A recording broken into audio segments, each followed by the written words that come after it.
use your own stolen information against you. They will attempt to change your behavior. The story of Watch Dogs 2 is about how DedSec is trying to allow people to regain control over who they are based on the information that's out there about them. That's him. Marcus Holloway. Who is he? That's the guy who could help us change the world.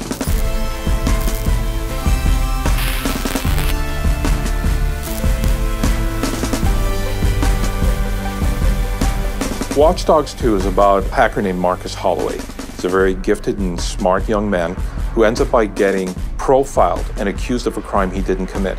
That opens his eyes as to all the inequalities that are out there and how the system is being used against people. He's fighting for injustice. This system that's in this game, CTOS, it puts labels on people and it doesn't really take in who they are as people or whether they're good. It just says they're high risk, you need to treat them this way. And so he starts working with DedSec in order to show people what's happening, but more so to help take down part of the system that's being used against them. T-Bone comes along, getting DedSec to go, yes, we have to make a stand.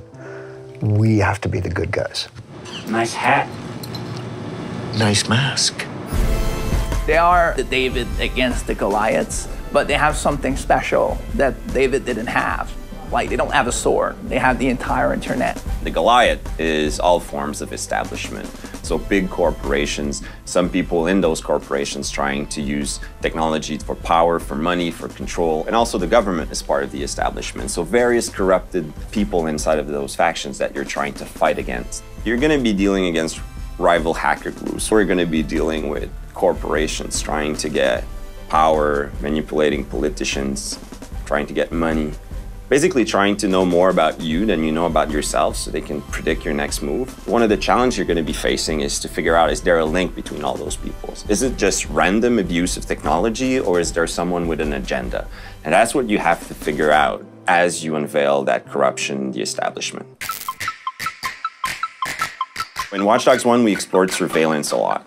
You know, how technology could invade people's privacy. In Watch Dogs 2, we're interested in something called big data. Big data, really what it means is all the stuff we do online, all the information that is recorded on us. When we were crafting Watch Dogs 2, we definitely wanted the players to come away thinking to themselves, holy crap, I didn't know this existed. We started looking at how people are being predicted and potentially manipulated. You come into Watch Dogs 2 and you now are at the heart of Bloom. You see what happens when they're able to take all this information and compile it together. They don't see anything wrong with compiling this data. But what happens when you've got somebody who acts as the middleman between Bloom and the data that they possess, and they start doing something, pushing their own agenda for it? That's where you have somebody like the Chaîne come in. He is the CEO of Bloom, which is a company that collects and distributes the data from all different kinds of other organizations. Think about like the amount of control one person can have if they literally own and manipulate all information, all data about every single person. That in itself is kind of like, it's kind of like God. And that essentially is what the limitless of what Dushan's capability is could turn into. If I'm going to separate how Dushan and Marcus differ, I would actually say it's what is it that they're willing to do in order to win? Who does Dushan sacrifice in order to accomplish victory? And what is Marcus willing to give up, or what is he not willing to give up in order to do the same? Marcus doesn't come in with that idea of, I'm gonna save the world. He comes in with a, fuck Bloom, they fucked me over, so I'm coming after them. You know, the defenseless trying to defend themselves.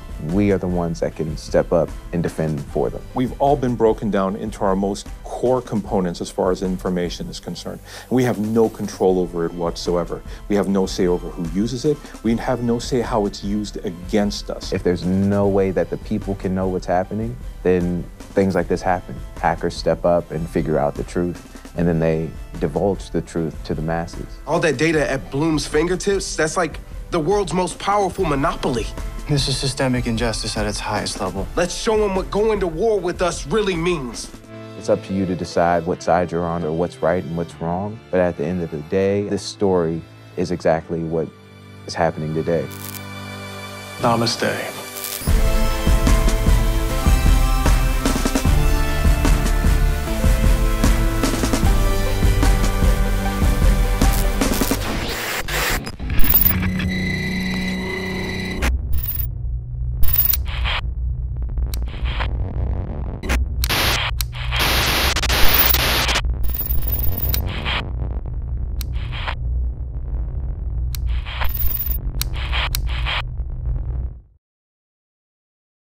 PS4 for the players.